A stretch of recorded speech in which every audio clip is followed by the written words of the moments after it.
I've just come out to do an overnighter with my bivy bag, no tarp, just on the coast to try and have a look at the sunrise, maybe the sunset, maybe forage some coastal fodder.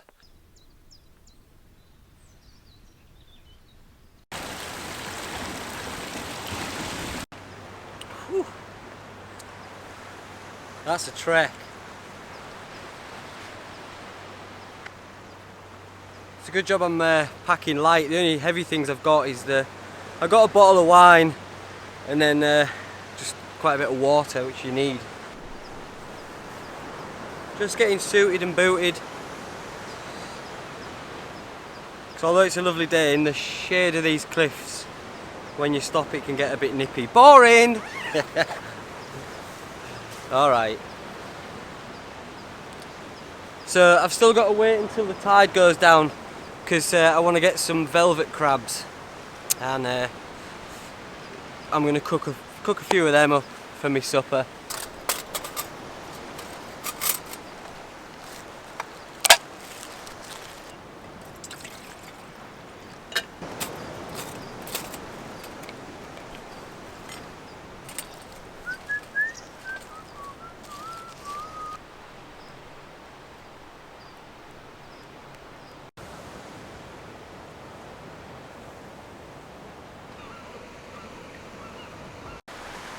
I'm the only person on this whole stretch of coast because it's quite remote, and the time of day and the way that the tides are.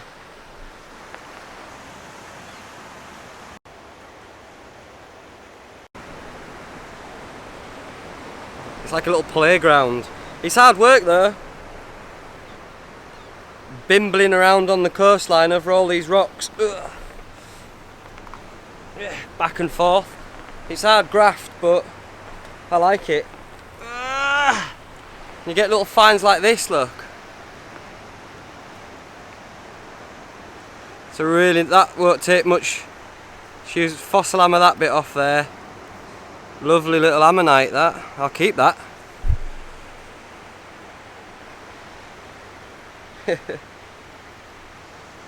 Nature's ornaments.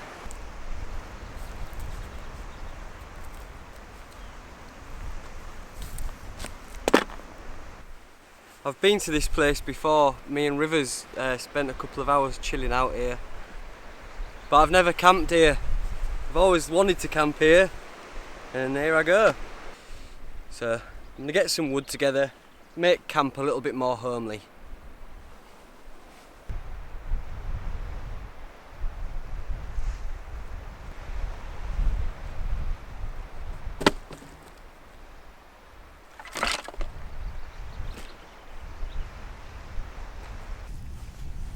So these are the only tools that I brought down with me this time because I'm travelling light, so I didn't want to bring, even the SE3 was a little bit too big, so I always bring, well, have a look at them. My little diddy hand. There's not much to them, and this is stainless steel, so it's perfect for the coast, and it's got a little area here for cutting thick rope, which is always handy when you're down here, and then just a little pocket boy, tiny little saw, and that's all the tools that I need really.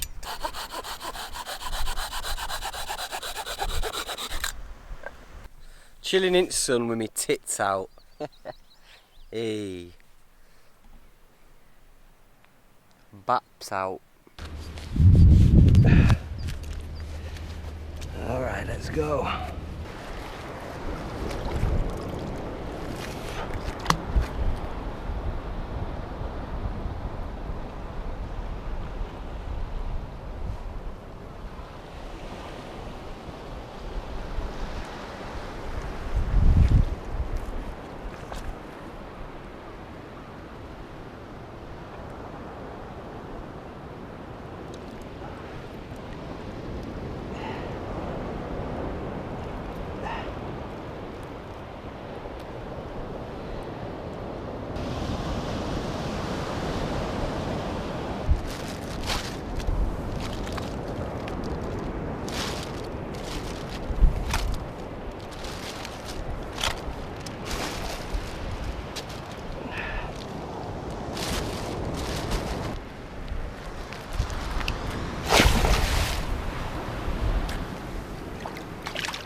That's one anyway.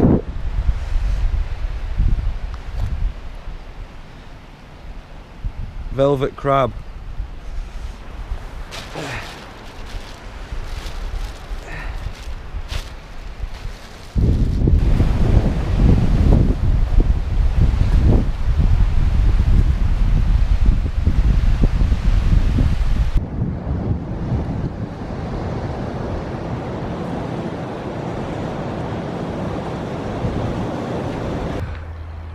Pokemon.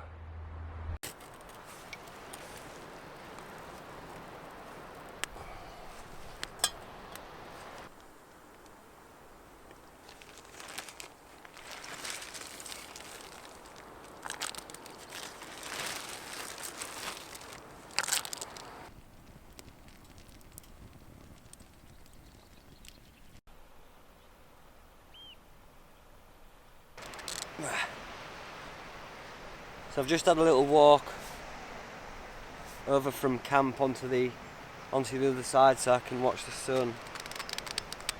Oh dear me. Dear me, kid. And just gonna start on this River Lana. It's a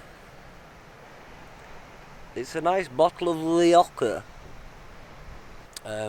Shvili, Iggy Shakira, cheers, salut, absent friends.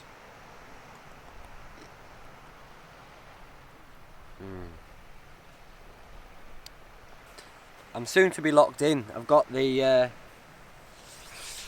tides coming in on both sides, so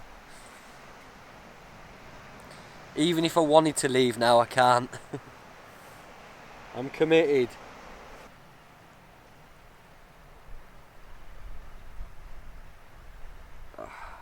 The ebb and flow of the tide is just a beautiful thing. And every time the tide comes in, it's just like a big... it's a battle for survival under there. And then it goes back out and you just see like it's littered with crab shells and bits and bats. It's brutal. Beautifully brutal. Beautiful. No.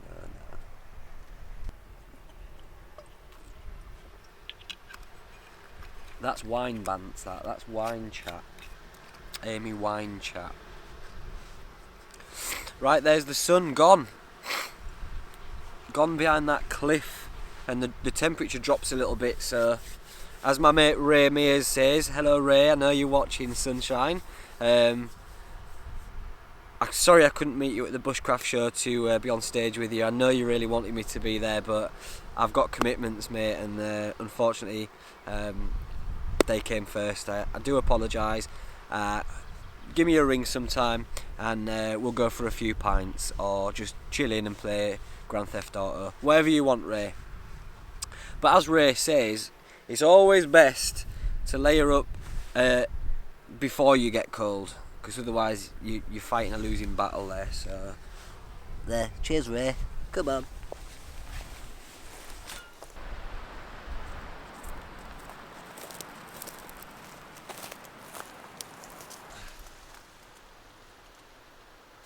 Perfect.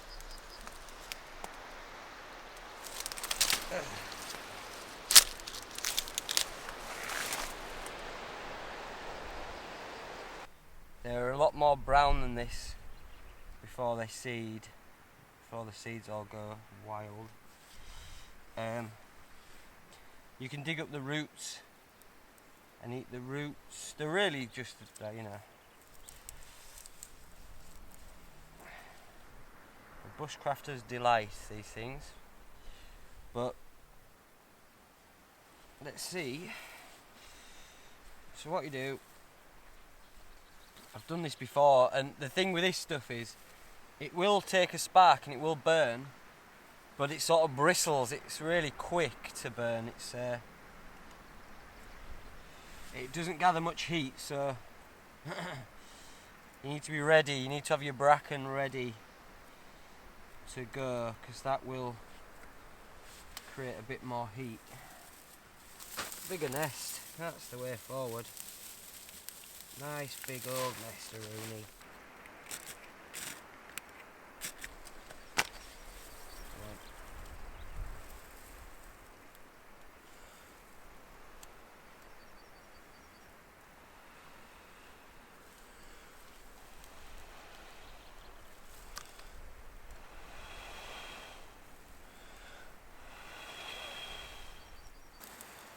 Bob's your uncle, innit? Right. Sound. Sound as. Get a few of these little nesbits on there.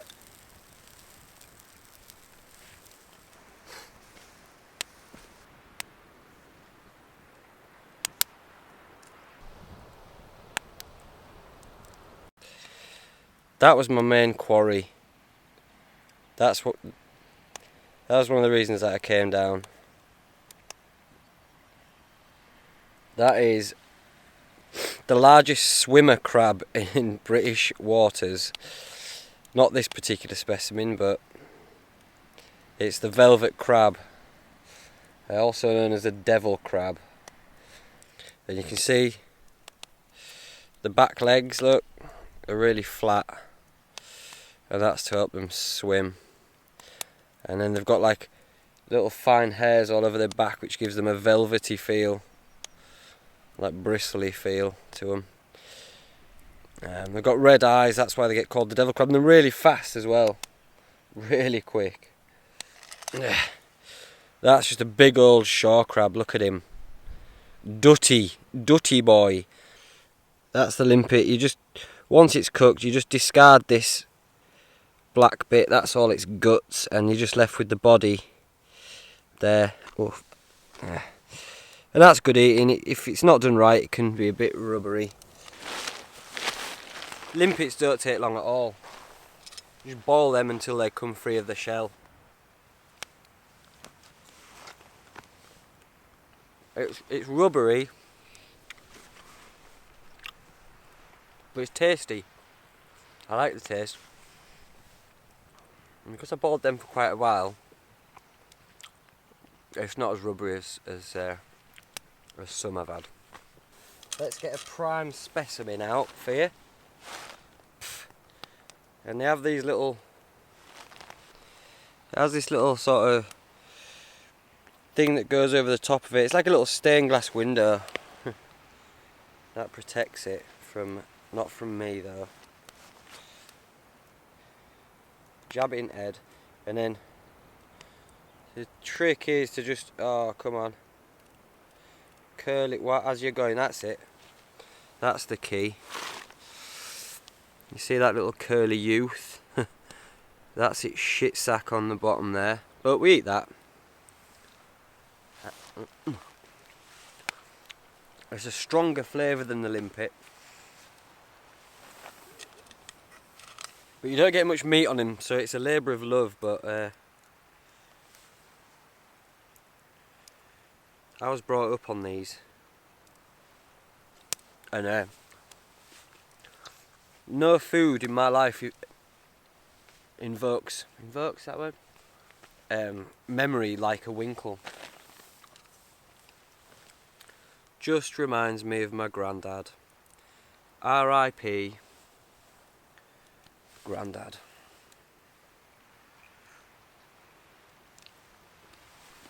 Yeah. And we're eating. We're eating free food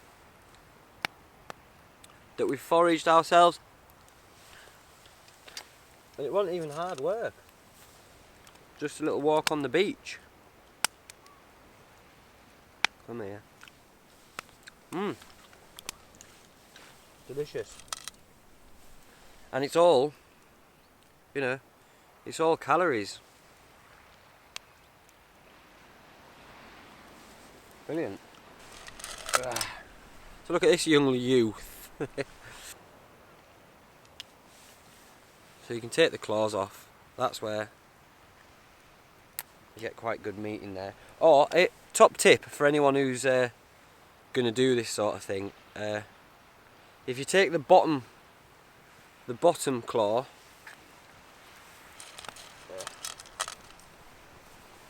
I found this out when I didn't have a pin before. Get that rid of that. You can use the bottom claw from a velvet crab, and it's probably one of the best methods to get your winkles out. Once you jab it, look. So use the bottom claw because it's got like a little curve on it, and it can get right into the winkle. So there's meat in every section of the claw. There it is, look. And the meat is so sweet.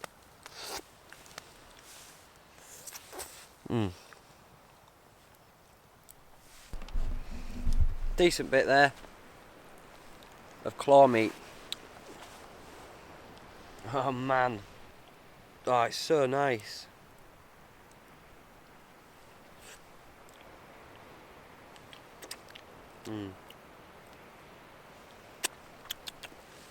Considered a pest. But just like with everything that's considered a pest, squirrel, pigeons, rabbits, crayfish, just get on eating them. They're delicious. So that's the claw. You get quite a lot of meat in the claw. You don't get much else out of it. You can take its legs off if you want. You can get some out of the legs. I often just break it in half and just suck it out.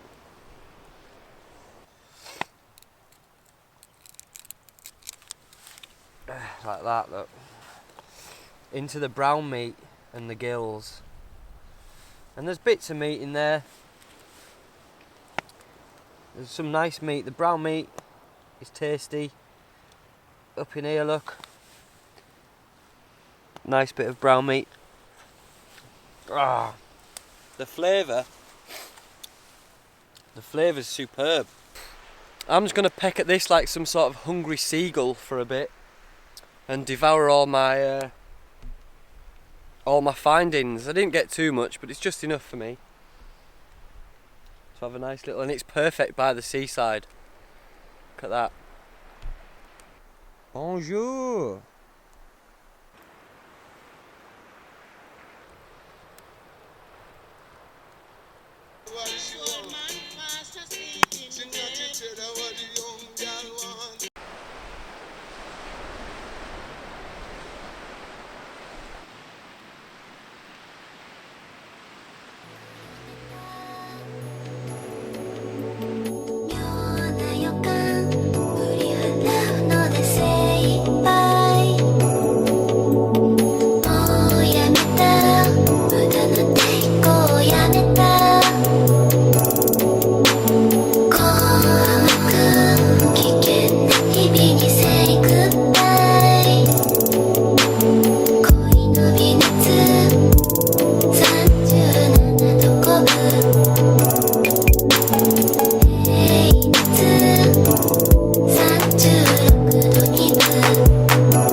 That was comfortable, and I slept surprisingly well. Scorching warm, dry, which is the main thing, because no tarp, dry as a bone, and naturally awake for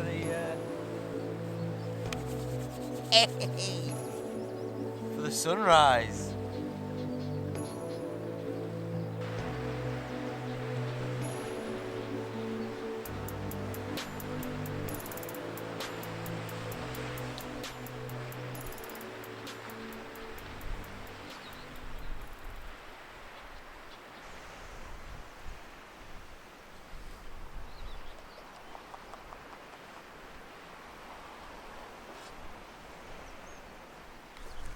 That's breakfast. A slack handful of dates and a decent cup of coffee. That's all you need. That's all I need. I really lucked out with the weather on this one. And the tide times as well. It's perfect tide for me now just to stroll along the coast. I'm going to get a dab on walking out of here, I can tell. It's a lovely day. Beauty. Absolute beauty. Peace to every single last one here. Cheers. Later.